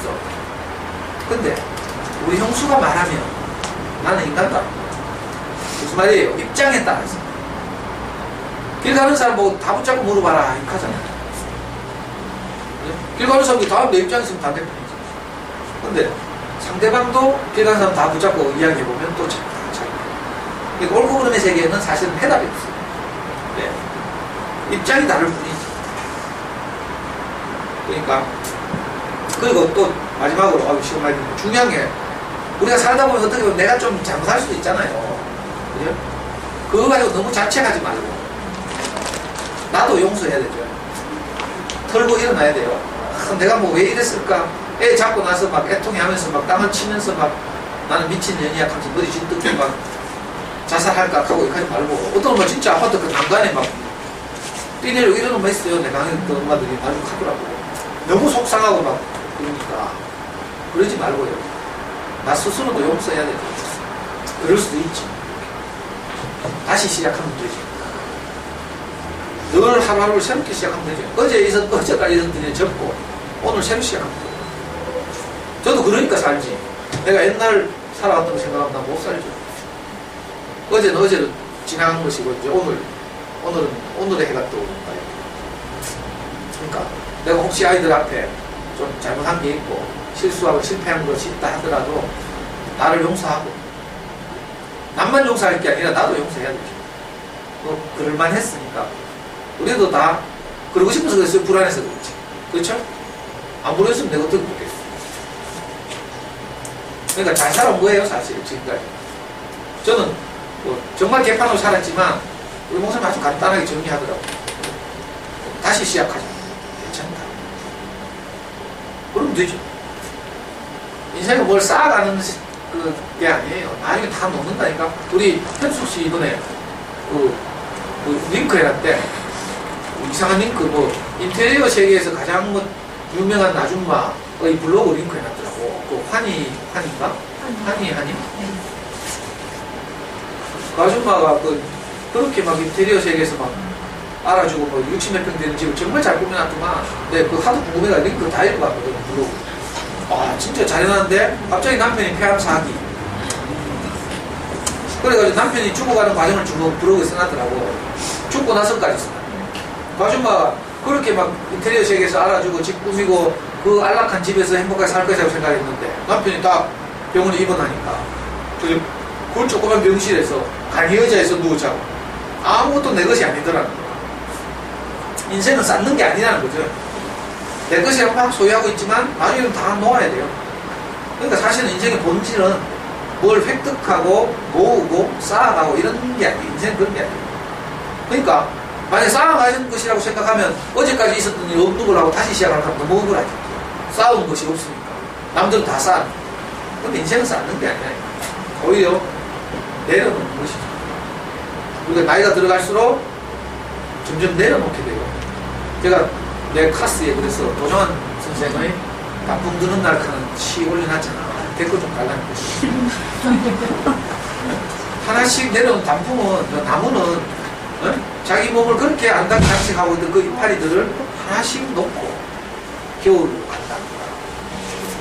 우리도 마찬가지예요. 내가 움켜쥐고 있던 것, 소중하게 생각했던 것, 이런 것들을 하나씩 놓으면서 내가 가벼워지는 거죠. 가벼워져야 행복하게 사는 거예요. 그러니까 우선 나부터 용서하고 또 저도 용서해 주세요. 혹시 내가 강의 중간중간에 엄마를 좀 무시하는 게 하고 욕하고 했을지 모르니까 너무 꽁하해가지고 인간적인 예의도 없이 욕하지 말고 여기 오신 분들도 안 하니까 오겠지. 어떤 분들은 듣고 진짜 교양없다고 하고 하는 사람 우리 강사가 욕을 하는 거야. 어떤 분들은 야 욕하니까 시원하다 하고 이렇게 하는데 맞아요. 아유 그럼 내가 할 말이 없어. 그래 너무 그런 걸로 삐지지 말고 저도 용서하고 그래야 자주 보고 살잖아요. 알았죠? 그리고 상대방은 하나만 더 합시다. 인정한다 했죠? 상대방은 이해하는 것이 아니라 인정하는 것이다. 뿐만 아니라 그러면 저 인간은 그대로 평생 사나? 내 흡혈 디비고로 이렇게 하는 게 아니고 그리고 그 후에 또 프로그램이 있어. 상대방은 좋은 상대방, 나쁜 상대방이 따로 있는 것이 아니라 상대방은 내가 빚어가는 것이다. 엄마도 이거 잘하대 애교 떨고 이러면서 막 오냐오냐 해가지고 빚어간대. 우리 와이프가 내 빚어가서 요즘은요 겁을 안 내. 겁을. 옛날엔 내가 뭐 고함 지르고 이러면 있잖아요. 자기가 먼저 쫄아가지고 막 이랬는데 요즘은 저거 강아지 다루듯이 이래가지고 등하면 뚝뚝뚝 떨어지고 이런 식으로. 그러니까 내가 화를 못 내잖아. 빚어가는 거죠. 내가 이제 좋은 말을 듣고 내 안에서 좋은 것이 흘러나오면 상대방은 그 좋은 것으로 인해서 빚어져요. 내가 장담할 수 있어. 그러니까 우선 내가 먼저 넉넉하고 여유있게 되는 거죠. 이게 중요하고 내가 넉넉하고 여유있게 되면 상대방과 다투지 않게 되죠. 똑같은 걸 내가 획득할 필요가 없어. 우리 목사님이 이렇게 말했어요. 마치 우리가 맛있는 밥을 배부르게 먹고 나면 음식 생각이 없어지죠. 그런 것처럼 내 인생이 정말 행복해지고 나면 내가 다른 것으로 다툴 필요가 없어. 이렇게 살아야죠. 저는 제 인생이 넉넉해지고 나니까 정말 아웅다운 걸 이렇게 획득하려고 애쓸 것이 없어요.